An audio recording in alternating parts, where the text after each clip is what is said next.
দ দিয়ে বাচ্চার গো পর্দার ভিতর খাইয়ে আয় না যাবে ইয়া আই নজার ভাই বাচ্চা খাইবে লইয়ে জুমান নমাজ শরীফ মুসল্লি হল গিয়ে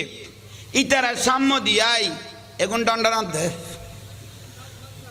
স্যার ডালার কথা তার নগর এই কারণে স্যার ডালার কথা নগর ওই মরথুয়ার ভাত খাইও দূর করি বাড়িতে আইয়া না যাবি এ জুমার তোর মানুষ যায় ভাত খাই বেলাই বসে জাম ফরিকে বেগুন চেয়ার বই লইয়ে ওই বেড়িও লগুন মাই বল ভাত খাইয়ে রে বেলে মরথুয়ার একটা গুরুত্ব খিলে গুরুত্ব করতে নি একটা বেগুন কি খুয়াইছে মানুষ না খুয়াইছে সদুয়া নেই নিয়ে ইতে উইটারে লারার দৌড়াইবে খারবো এসো ইয়ান কবে বেললেই ওড়াইবে খারবো কদবে সোলামান্যার মার মা কত ইতে তো খুয়াইছে বউ ফাই ওড়ো এই ইয়ান কবে বেললাই উবে ইতারা না একটা গুরুত্ব অবা মা বই নলা ওনার ফজিলত